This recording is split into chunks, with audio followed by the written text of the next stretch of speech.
యాదవ్ గారు. అధ్యక్ష ధన్యవాదాలు అధ్యక్ష.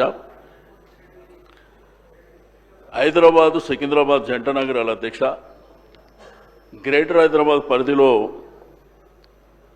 గడిచిన అనేక సంవత్సరాల నుంచి అధ్యక్ష రోడ్ల మీద ఆకర్ష్ వ్యాపారం చేసుకుంటారు అధ్యక్ష. చిరు వ్యాపారులు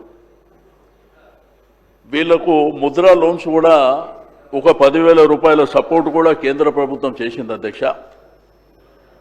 అయితే జంట నగరాల్లో ఉన్నటువంటి సికింద్రాబాద్ హైదరాబాద్ ప్రజలే కాకుండా రాష్ట్రంలో ఉన్నటువంటి అన్ని జిల్లాల వాళ్ళు ఉపాధి కోసం ఇక్కడ హైదరాబాద్ సిటీకి వచ్చి చిరు వ్యాపారాలు చేసుకుంటారు అధ్యక్ష. అన్ని ప్రాంతాలలో మనకందరికీ తెలిసిందే.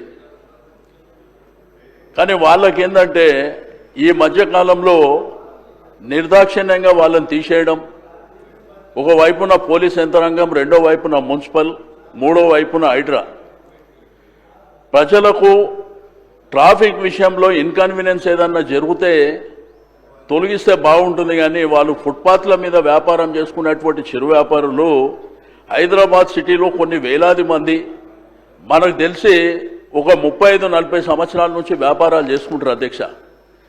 వాళ్ళని ఈ మధ్యకాలంలో మరి పోలీస్ ఫోర్సును పెట్టి దౌర్జన్యంగా వాళ్ళని తీసేయడం మూలాన వారికి ఉపాధికి ఇబ్బందే కాకుండా అధ్యక్ష వాళ్ళు స్కూల్ ఫీజు కట్టలేకపోతుండ్రు, ఇంటి కిరాయిలు కట్టలేకపోతుండ్రు. వారు ఒక దుర్భరమైనటువంటి జీవితాన్ని ఈరోజు చాలా ఇబ్బందికరమైనటువంటి పరిస్థితి అధ్యక్ష. నేను మీ ద్వారా గౌరవ మరి ఉప ముఖ్యమంత్రి గారికి రిక్వెస్ట్ చేస్తున్న అధ్యక్ష, మీరు స్టాండింగ్ ఇన్స్ట్రక్షన్స్ ఇవ్వండి. ఎందుకంటే డీసీ ఆధ్వర్యంలో కమిటీ కూడా ఉన్నది అధ్యక్ష. ఆ కమిటీని కూడా కన్సిడర్ చేయకుండా ఇష్టానుసారం మరి తీసేయడం మూలాన ఈ మధ్యకాలంలో చింతలబస్తీ ప్రాంతంలో కూడా మరి 2 ఎమ్మెల్యేలు అక్కడికి వెళ్ళి కార్వాన్ ఎమ్మెల్యే గారు, ఖైరతాబాద్ ఎమ్మెల్యే గారు పోయి అక్కడ ఆ పేదవాళ్ళ పక్షాన నిలాడేటువంటి ప్రయత్నం చేసినా కానీ వారిని కూడా దౌర్జన్యంగా తీసేయడం అనేది జరుగుతుంది అధ్యక్ష. మన ప్రతాపం చూపిస్తే ఇంకా పేదవాళ్ళ మీద ఎందుకు చూపిస్తున్నారో అర్థం అవుతలేదు అధ్యక్ష. దయచేసి దీన్ని మరి ప్రభుత్వం సైడ్ నుంచి కొంత అధికారులకు స్టాండింగ్ ఇన్స్ట్రక్షన్స్ ఇచ్చి ఆ పేదవాళ్ళని ఆదుకోవాలని చెప్పి.